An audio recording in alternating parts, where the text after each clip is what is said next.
The feeling of swimming holds opposites together. It is effort and ease, combat and comfort, survival and play.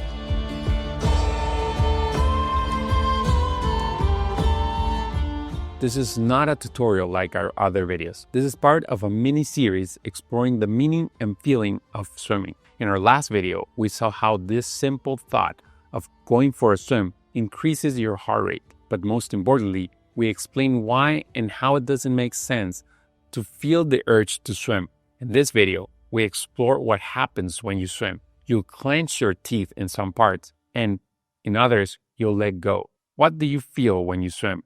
But most importantly, what does it mean? Swimming is many things. For some, it's a hobby, something they do to have a good time.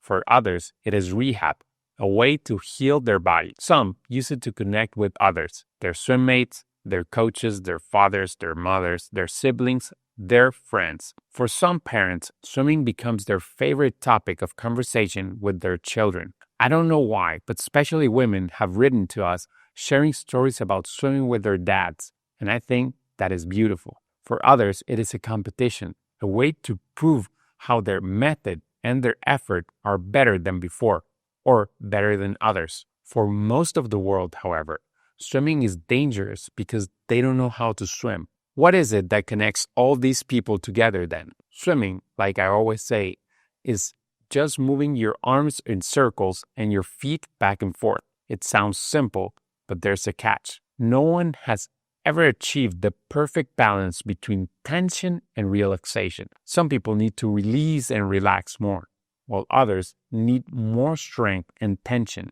Being inside the water makes your thoughts more liquid.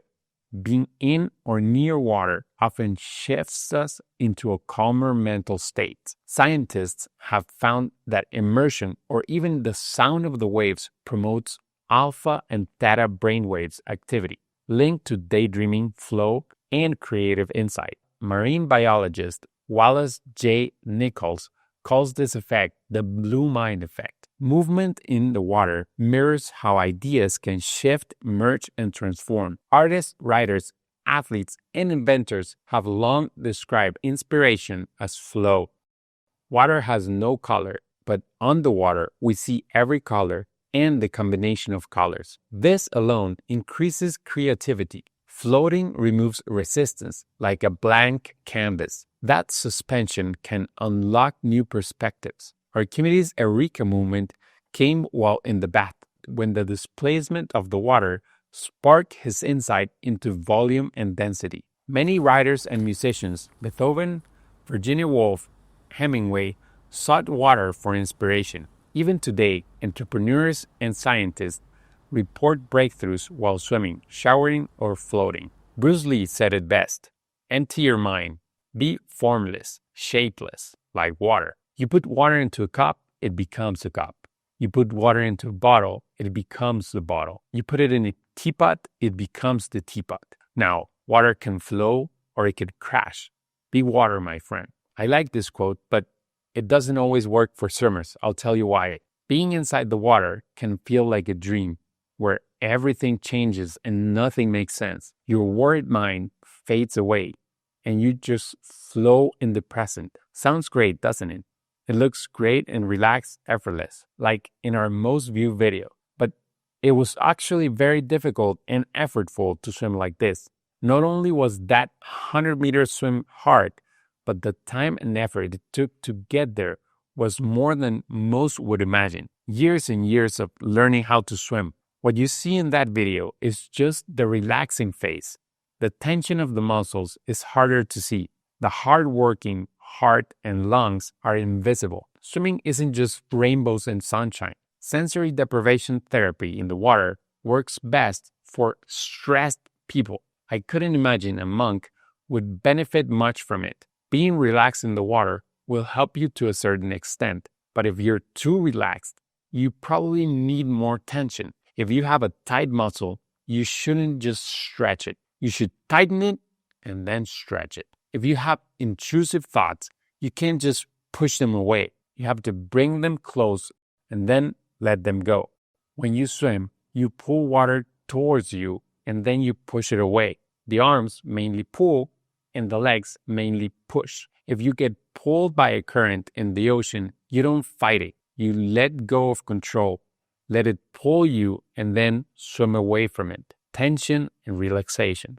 Tension and relaxation. Tension and relaxation. Tension and relaxation. A typical swim workout should start slow, then fast, then finish slow. I'm telling you this because the feeling of swimming can be both effortful and effortless. It can be relaxing or excruciating, and it can be both. It's okay to feel scared, and it's okay to feel safe. Water is like music.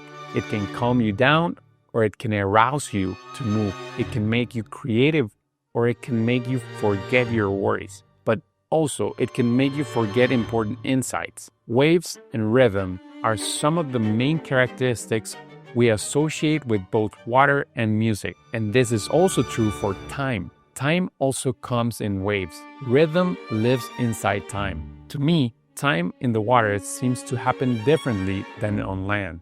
Without a watch, I could stay in the water for several hours and it would seem unusually fast. But holding my breath in the water for a few seconds feels like an eternity.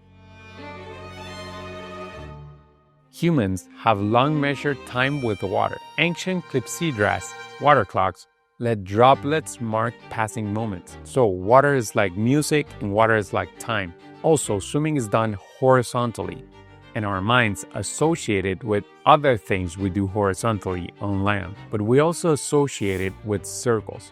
We always swim in circles. Even in open water, we still swim in a big circle. Our arms move in circles too, like the hands around a watch. Time is like a river made up of the events which happen, and a violent stream, for as soon as a thing has been seen, it is carried away, another comes in its place, and this will be carried away too. Marcus Aurelius, Meditations. More than anything, swimming gives us a feeling of scary relief. It's holding your breath while letting go of the urge to breathe. Some people live with too much tension and stress.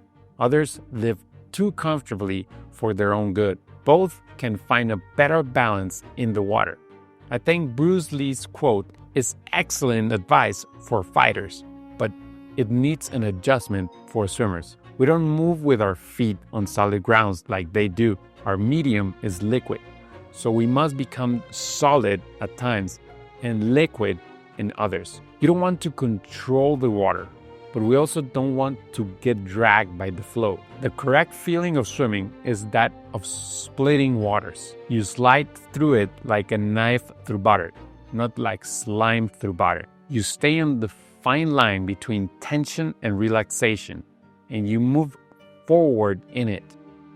The water will show you what you are and what you're still missing. It will show you if you have excess tension, pride, and control, or comfort, division, and confusion.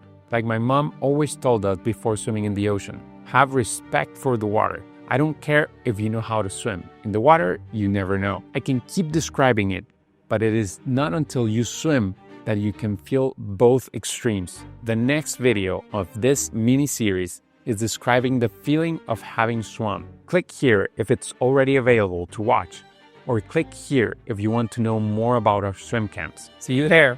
Swim smooth.